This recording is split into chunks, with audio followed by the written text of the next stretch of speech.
Next to me is the all-new fully electric i4, BMW's competitor to the Tesla Model 3 Performance. And I love the fact that it actually looks like a normal BMW. None of this futuristic tree-hugging design that misses the mark like the Mercedes EQS. It's essentially a 4 Series Grand Coupe electrified, and I love that about it. Currently, there's two versions of the i4. There's the entry-level eDrive 40, which will set you back 55 grand. It's got plenty of power, 355 horsepower, 0 to 60 in 5.5 seconds, and 301 miles of range. It also qualifies for a $7,500 tax incentive, so that's always a bonus. Then for those who basically want BMW M3 levels of performance, but no noise whatsoever, this one, the i4 M50i. This is the one you want. It's got two electric motors instead of just one, so this version is all-wheel drive and pumps out an impressive 536 horsepower and 586 pound-feet of torque. That's right, seriously impressive numbers. 0 to 60 in the M50 variant happens in just 3.7 seconds. That is supercar levels of speed in an all-electric, everyday, daily driver. That'll set you back $65,900. Range is a little bit less, although it's still impressive at 270 miles. Using DC fast charging, you can charge from 10 to 80% in just 31 minutes. What's really cool is BMW actually teamed up with Electrify America and gives you 2 years of free charging at Electrify America stations. Now, technically, you only get 30 minutes of charge per session for free, but still, that's pretty awesome. And for those of you who are worried about the longevity of the battery, BMW gives you an 8-year, 100,000-mile warranty on the battery. Up front, the new i4 looks very similar to the 4 Series Grand Coupe with some subtle tweaks. The massive kidney grills have been partially blocked off to improve the car's aerodynamics. You don't need as much cooling because there's no massive engine under the hood, and I think it makes the design look a lot more cohesive than the internal combustion engine variant. There are, however, these active flaps in here that open when additional cooling is required and close to create a more aerodynamic front end. Crazy enough, this is the most aerodynamically efficient BMW ever made, with a coefficient of drag of just 0.25. It's even more efficient than a Pagani Huayra. Popping the hood of the i4 reveals a massive piece of plastic and a ton of powertrain components in place of where you'd traditionally imagine a frunk to be in an electric car. Unfortunately, we don't have that here, although BMW did give us a hatchback design with a massive amount of storage space in the rear trunk. The i4 M50 can be had with either 19 or 20-inch wheels. Now, it is important to note that the 19-inch wheels give it 270 miles of range, but if you upgrade to the 20s, you get 227 miles of range. These are the 19s, so we got the larger range, the wrapped in Michelin Pilot Sport 4S tires for extra grip. Because this is the M50, we get M Performance brakes and M-specific tuned adaptive suspension. I also like that we have an actual functional vent on the side of the car. Additionally, the i4 comes in a bunch of different unique colors, like this green metallic color. You can even get it in frozen blue. Looking at the side profile of the car, you'll notice the door handles are actually flush with the bodywork, but open like conventional doors when you pull them open. The rear of the i4 actually has a pretty aggressive rear diffuser design. It's also got really sharp taillights.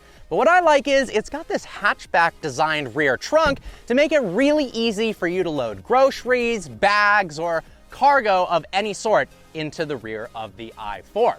If you need additional storage space, you can even fold down the rear seats to give you plenty of room to stick something like a bicycle in the back of your electric BMW. The new i4's interior is gorgeous and leaves the Model 3 in the dust in terms of its luxurious feeling. The focal point is this massive curved display. Finally, BMW has a screen that rivals the likes of Mercedes. None of this tacked on small little tablet. It's coercive and flows with the design of the vehicle. It's also massive and features BMW's new iDrive 8 system, which is really responsive. The graphics are phenomenal. It even comes with 5G connectivity, and you can do over-the-air updates via Wi-Fi. How cool is that? But seriously, the usability of iDrive 8 is fantastic. You can use touchscreen or you can use the standard iDrive controls right here. My only point of frustration is if you want to increase the fan speed on the climate control, almost everything is done on the screen. It does have the ability to change the temperature easily with these little temperature controls on the side, but in order to actually increase the fan speed, let's say it's super hot and you want to instantly cool the car down, you've got to click climate menu, and then you've got to find which one's the fan, and then we can turn it up from there. Small little gripe though. The seats are super comfortable and they're somewhat supportive. I wish they had a little bit more bolstering for high-speed turns, but this is a daily driver after all, not a full-fledged M car.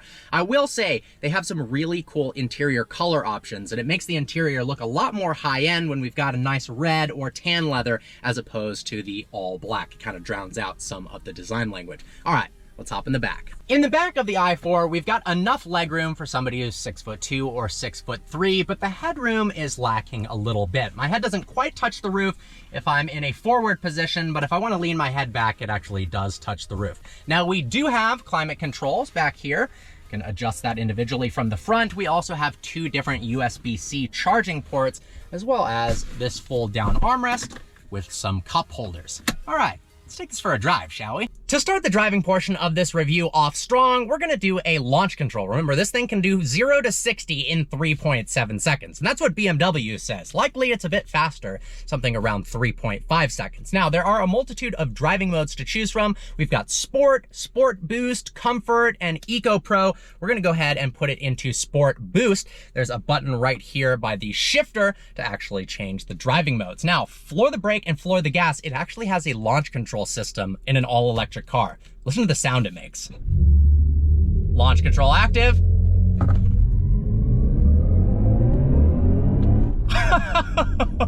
This thing is unbelievably quick, and I mean that. Wow.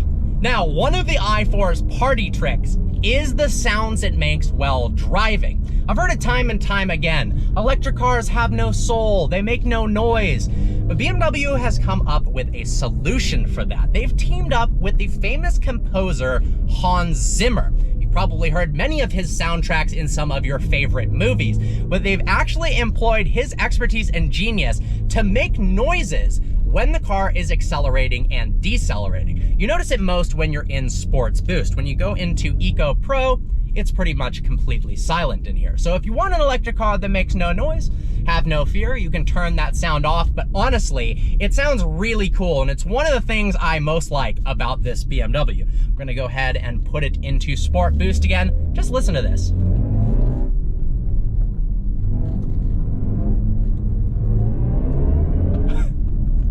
That is actually awesome. It creates a more emotional feeling when you're driving, and it matches the feeling of acceleration and decelerating so well. I love the fact that BMW didn't try to replicate the sounds of a V8 or a V10. That would be silly. They've created something new, something futuristic to add to the emotional experience of driving. And I agree, there is a little bit of something missing when you're driving an EV.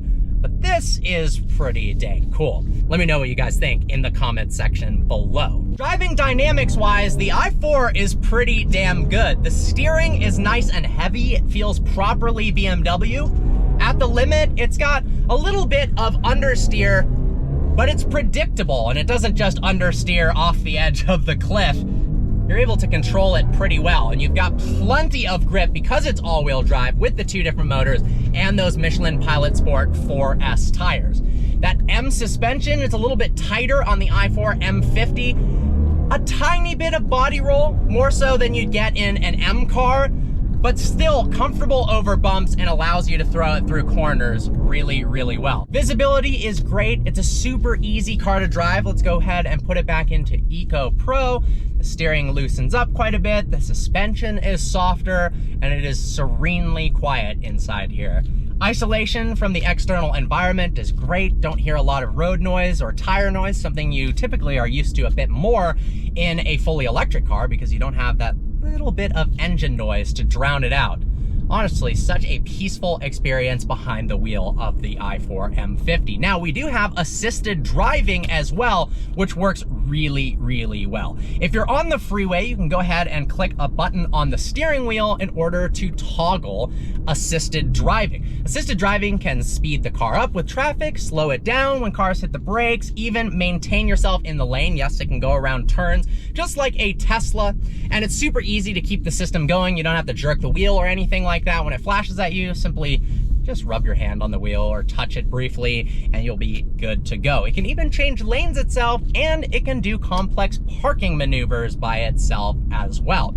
Exterior design wise, I like this car more than the Tesla Model 3. I think it's more unique, it's more aggressive. Everyone has a Model 3, particularly in Southern California. So this is something that stands out a bit from the crowd. Interior wise, it dominates the Tesla Model 3. Yes, it's nice and simplistic in the Tesla, but this just feels higher quality. You're spending a bit more on the i4 M50 than an equivalent Model 3 performance, but you're getting that additional value in this car, plain and simple.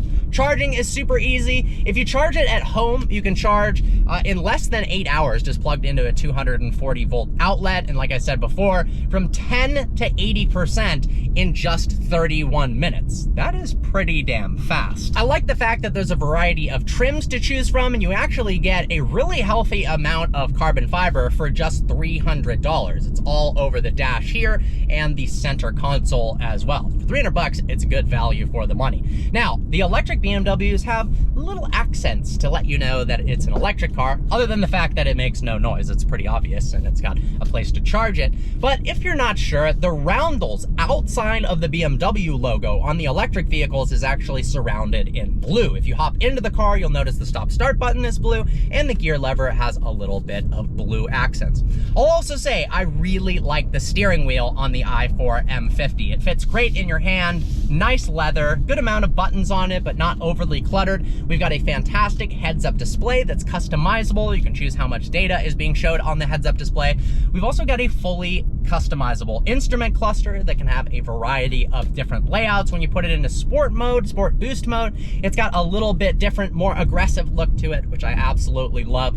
Overall, driving dynamics are great. The performance is staggering, 0 to 60 in 3.7 seconds. It's as fast as a G80 M3, maybe not the all-wheel drive version, but what gets me really excited is, inevitably, BMW M is going to come out with a full-fledged, all-electric M car, and that thing is going to be an absolute rocket ship. This car doesn't fall flat on its face after 50 or 60 miles an hour. It pulls really, really hard up to dangerous, illegal speeds. It actually is really impressive. So with that, let me give you another little acceleration run so you can hear the crazy Hans Zimmer soundtrack. I hope you enjoyed today's video. Like always, please browse the channel and subscribe. I look forward to seeing you next video. That is crazy.